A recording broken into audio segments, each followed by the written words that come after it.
I'm just really excited. This is a very special episode because this Wow. is episode 50. 50 episodes of the Fresh Life podcast have taken place since November of 2018. Chris, congratulations. That's pretty cool. That is really cool. I am super excited about this moment. Just to have a vision that we crafted for ourselves, we developed, we implemented, and we did not stop. Yeah. So it's been bumpy, of course. We've taken off weeks at a time, and we apologize for that. But we have always saddled back up and got back in the game, and I'm excited to celebrate 50. Yeah, I mean, it's a symbol of something that we've stuck to together. Yes.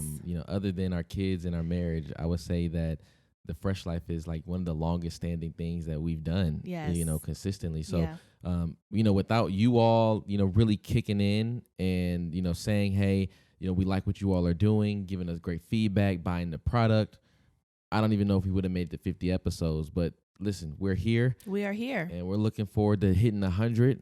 And Yes, then, we are. of course, having a whole big shebang. I mean, I honestly might want, somebody like Diddy on the podcast. Facts. And we definitely are saying. going to have a live event for the 100. Might as well shoot for it. You better speak what you want. I don't think there's a choice. Diddy will be on this podcast. Oh, wow. Diddy's on. You heard it here first. The 100th episode. Diddy will Diddy. be on the podcast. Mr. Take That himself.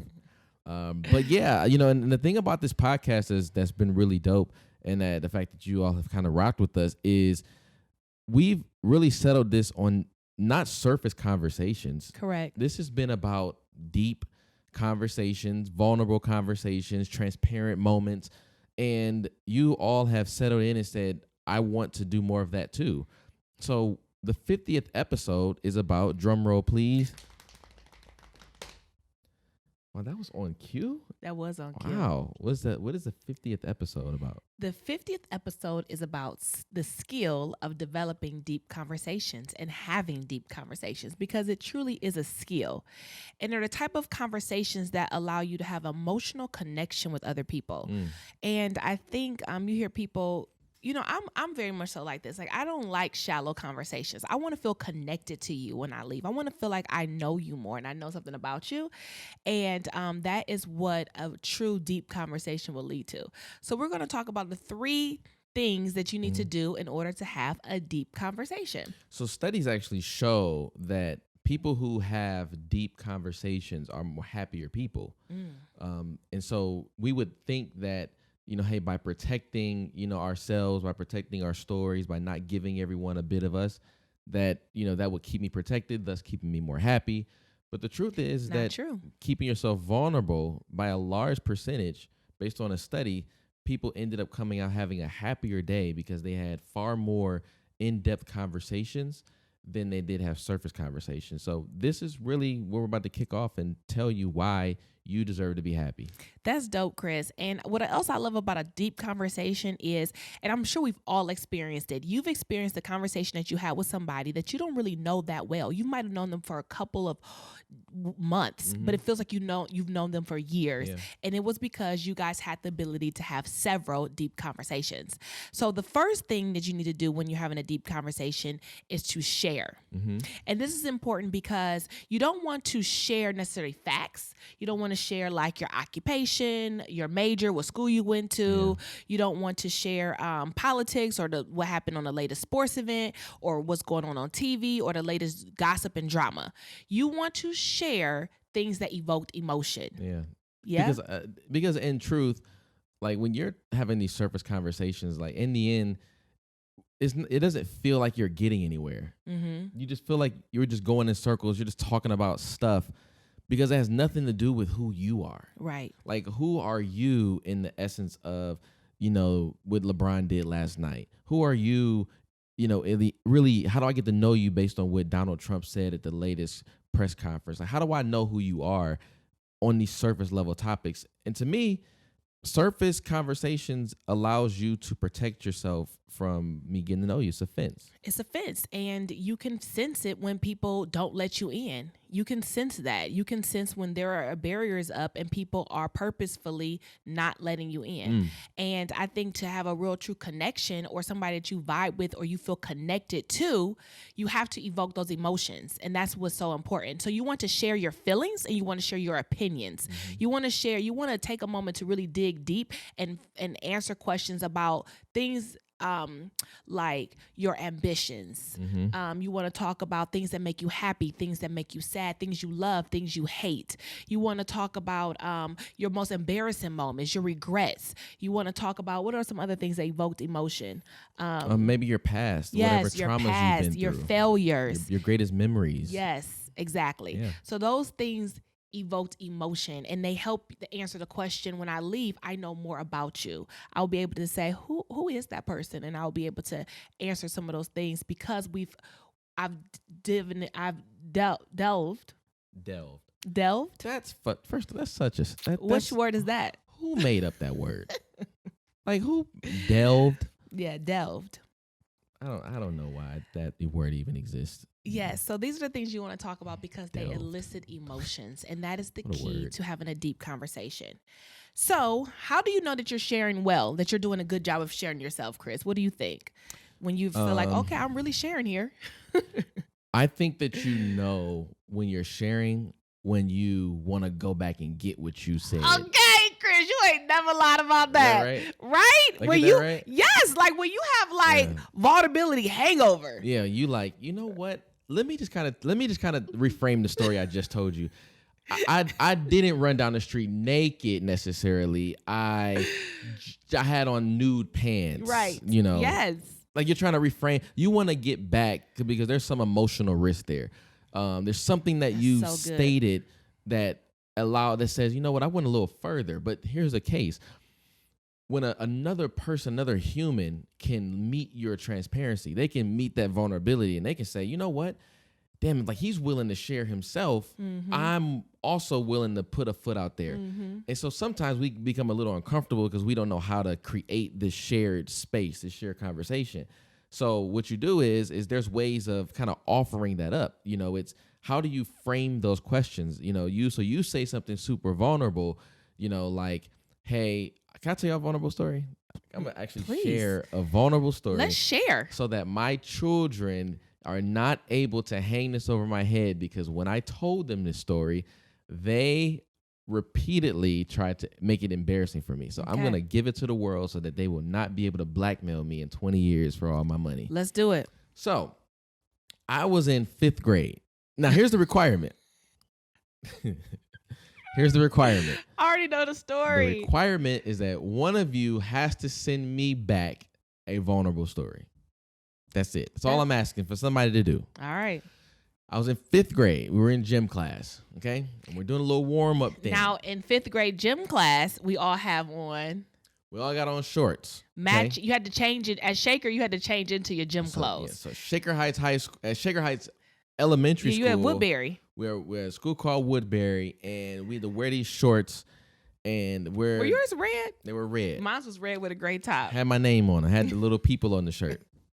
So one of the warm-ups was we had to cross our legs Indian style, and we had to cross our legs Indian style, and we had to stretch. Now, I didn't really know what sharding was at the time, so I wasn't really like cautious about it, you know. Right. So I'm like, you know, I'm in this position, I have to fart. Mm-hmm. You know? And you're an Indian style. You're Yeah. stretching. You're I doing the gotta- butterfly yeah, stretch. I got to poot. I got to pass butterfly gas. Got to break stretch. wind, as my grandma would say. Okay. And I was like, let me just kind of slowly let this one out because I didn't want nobody to hear it. Mm-hmm. So, poo juice.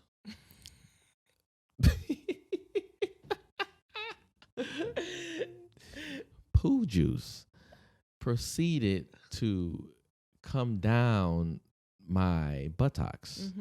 So now, as a 5th grader, Oh, you're You're- dire. you are Oh. in really bad. Oh. You're in a bad situation. Oh. Because now I'm kind of caught.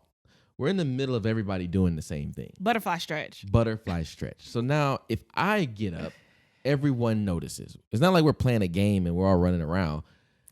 Quick question. Yes. This was your first experience with poo juice. Yes. Did you immediately know though? I shoot. knew that this was not. This is what poo juice should feel like in the toilet, Yeah. not Okay. not in front of 20 people. Yes. Okay. So you knew what you had embarked upon.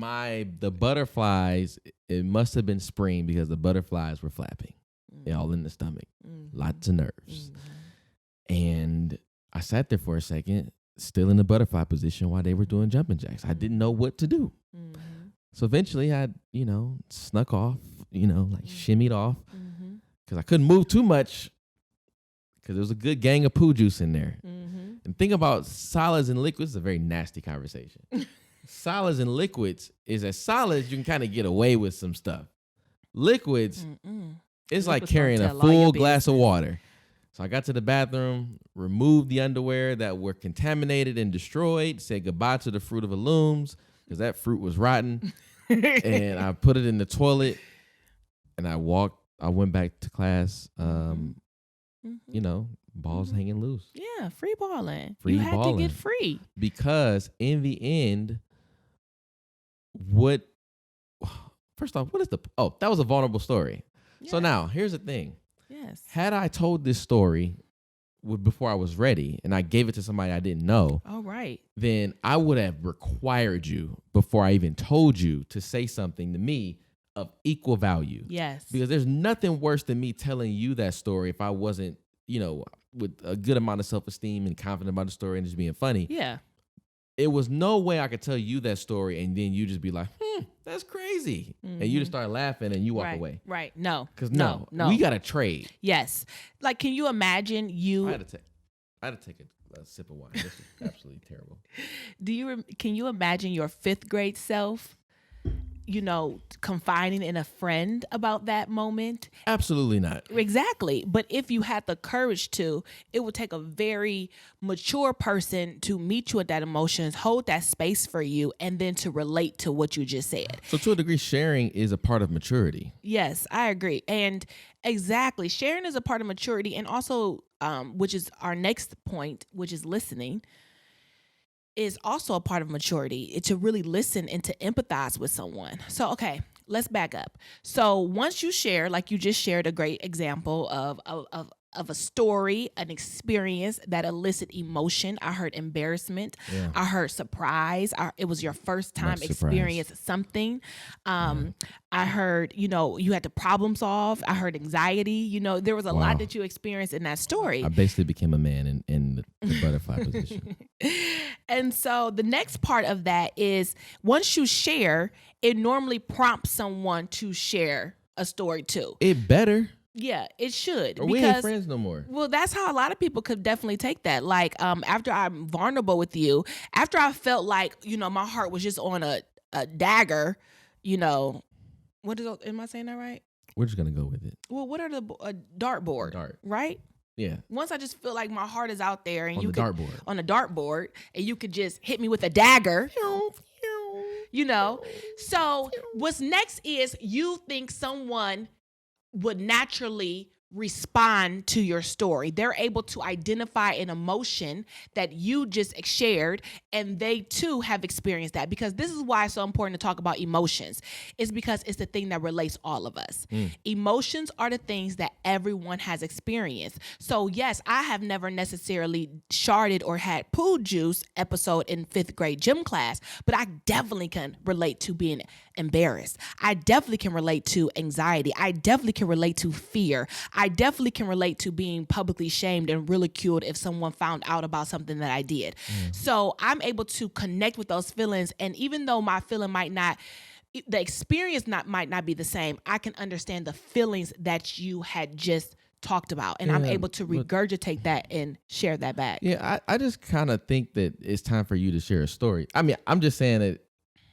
I'm just saying, I was kind of leading you to see if you was going to actually say it yourself. But I didn't share. No, you ain't sharing nothing. You can share with the whole world if you want to. Ain't said a word over there quiet. Well, okay, honestly, all right, let me dig deep and think about a story that I could share. I mean, take your time and hurry up. All right. Let's go. I kissed a girl and I liked it. Wow. All right, no, but for real, It's when not- I was not in level like poo juice. second grade, Much bigger than a poo juice story. it is. But you know what? You dig deep, I can dig deep. It ain't nothing to dig a little deep. Yeah. All right. So when I was in, I don't know what grade I was in, folks. I was young. I'm talking about like 7 years old, 6, 7 years old. So that had to be first grade. I was playing house. I was playing wedding with my girlfriend, my friend, not my girlfriend. Go ahead and Ha say it. ha ha ha. With her girlfriend. With my friend, and we were kissing and a little humping. Wow. Yeah. Just going there. And I was so afraid that she was going to tell people at school. Was it Wednesday? Because it was hump day? That was kind of good, Chris, actually.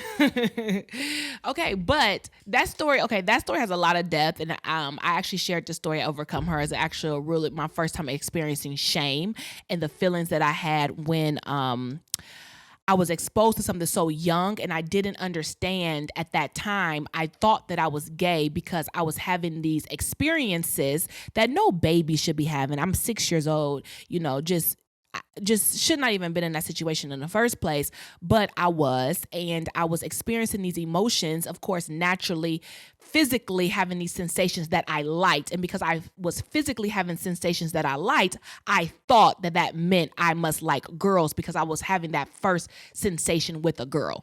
So, but I do also recall thinking in my head and being raised and being taught that this is not right. And so I was so nervous and embarrassed that she was going to reveal our secret. And she ended up doing that. She ended up telling people. She told people? She told people. What's her name? I can't tell you her name. That. What am I just? Oh, well, you know what? Let me just say Yeah, something. she ended up telling people. But Whoever she you was are, in six. whoever she was you 6 years are, old. Let me tell you something. Don't let Yeah. me find out who I you know are. that's right, baby. You better Okay. have my back. 'Cause- Like my cousin Liana would say, she'll be like, "What's her phone number? We're gonna play on her phone." Yeah, I ain't playing you. That is crazy. Yes, but Chris, she's 6 or 7 years that's old. fair. So I would expect Caleb to do the same. Exactly. So, but at the time I was extremely embarrassed and I felt so much shame and judgment and ridiculed and she told the worst person she could possibly tell. But of course, as any 6-year-old would, I lied my butt off, Absolutely. denied it erroneous on all accounts. Erroneous on all accounts. But this is why people are afraid of having deep conversations. Yeah, it takes a level of vulnerability Because for sure. the person that they share with can ruin the experience for the foreseeable future.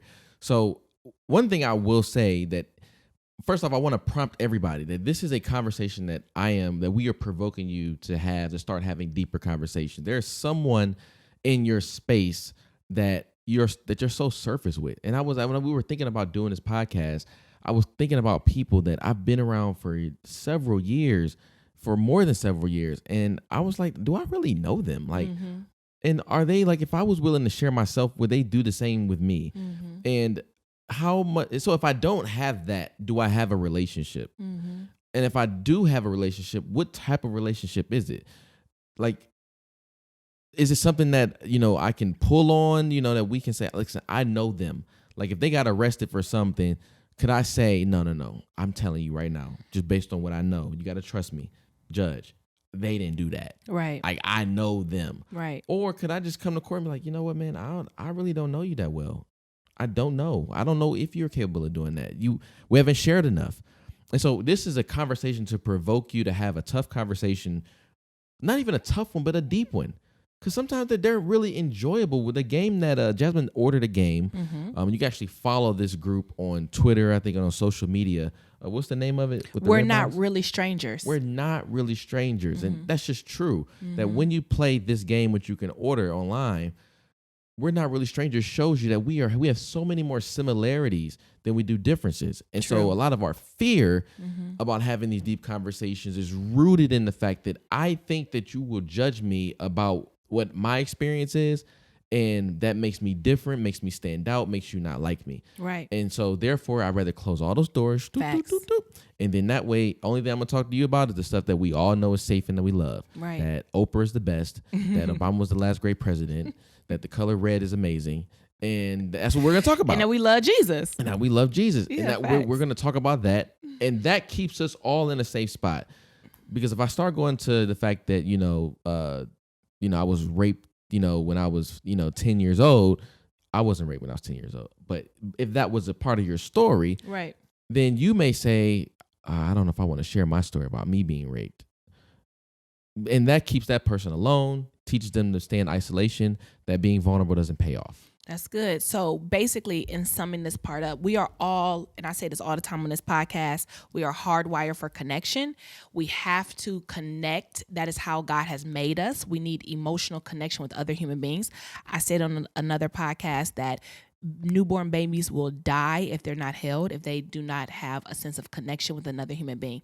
That is how God made us. And so because we are hardwired for connection, we want to naturally connect, but we have a sense of protecting ourselves or feeling like if I show you my truth, you will no longer want to connect with me.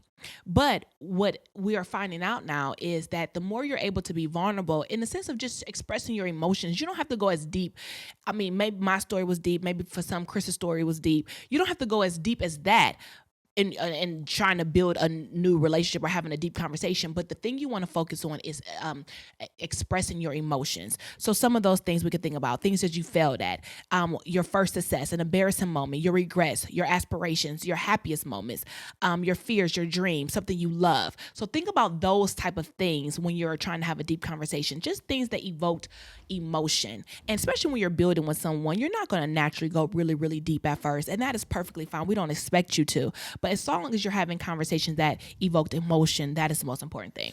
So, when I think about what makes, a deep conversation really work, I think about the fact that listening, being a great listener, and having the skill set of listening is really what builds the bridge. That's the next point, babe. You're absolutely right. And so one of the things, and I call this a superpower of mine, is I am a great listener. How do you know that, Chris? Because I've been told. Yes, I think that's great. I've been told hundreds of times. I think that's great. I think that's how you know. And it also encourages the person that it's encouraged me to continue to be a good listener. And so that's good. So give people feedback when they do a good job, huh? With listening. 100%. Yeah, that's good. And so what I do when it comes to listening is I try everything within my power to maintain amazing eye contact. I try everything in my power to find a space in your story that I can connect to. I want to align with your story. I want to align with you in some way that lets you know that I feel you from here, not here. Like, I don't want to just give you logic about how I understand what you're saying, because, anybody can do that. But the reason you're talking to me is because you think that I'm able to connect with you from here. Yes. And so I nothing else when I'm truly like in a mode of listening is as important as me hearing what you're saying. And I'm not perfect in that area, and I think oftentimes the closer the proximity of the person that I know, the relationship, may be a little bit more difficult for me to, maintain some of that. And that may be the same for you. If your mom was talking to you about some deep stuff in her life, you may struggle because you have some biases, some stuff behind the background and all that sort of thing. But when a stranger's talking to you, sometimes we give them the best we got because we don't know what this may mean for their life. Right. So again, I just say that listening is a key part. And you'll know that you're being a good listener when you can repeat back at least 80% of what that person said. That's good. And not only can you repeat it back, but you can paraphrase it, and you can give it back in a way that almost makes them want to expound on it more. That's really good listening. It's an amazing skill to hone in on. And I think that for a deep conversation, it is a necessity and it's not just optional. Conversation is a two-way street. It's dialogue. It's not a monologue. So, yeah. So the thing about listening is you want to make sure that person is doing 90% of the talking You want to make sure you're making strong eye contact at least 80% of the time. And you want to make sure that you are able to ask questions just briefly, because to let them know that you are listening and that you care about that point that they just made. So you might want to ask a clarifying question. You might want them to expound more on something, and that lets them know that you're listening. The greatest thing also about listening, and then what you're going to do to continue the conversation, is you're going to tap into an emotion that you just heard, and you're going to relate to that emotion. And that is how the conversation will continue. Yeah. So again, listening, I know that when, we're talking, it depends on, what our conversation matter is. If it's more of like a heated matter, or more like of a real like difficult discussion that we may be having, there's a defense wall that just like rises itself up, slowly. And it happens to all of us. And it's very difficult. So I'm not here to beat you up if the defense wall comes up. I just think that that's a very difficult thing for us to maneuver and to figure out as human beings. For sure. But I will challenge you to fight through it, and to stay in the battle, because your defense wall to me is as if you were in a gladiator battle and you lost your weapon because something that was said to you disarmed you, and now you're defensive because now you don't have the tools in the argument that you thought you had. So now you're in the battle with just these two things. So either you're gonna run away from the battle, or you're gonna continue to fight through it the best you can. And so that's what I would say do, is to continue to, even in those deep conversations, if they are not positive or some emotional conversation that somebody's sharing something, sometimes deep conversations are just critical. They're constructive. They're about you, or they're about another person in a space that isn't necessarily positive. Right. So how do you stay in that fight? You stay in it and you fight through it, and you come back to a space where you can continue to acknowledge that I understand you. I'm having a difficult time processing this, and just be honest. I love it. We did our 50th episode under 30 minutes. Yeah, have y'all noticed we've actually tried to cut them down. This has been our goal, and so I'm excited. So listen up, guys. The Fresh Life website has a brand new everything. Is brand spinking new, and we would love for you to go check it out. It is thefreshlifebrand.com. You can contact us on there. You can listen to all of our latest episodes. You can watch our YouTube videos.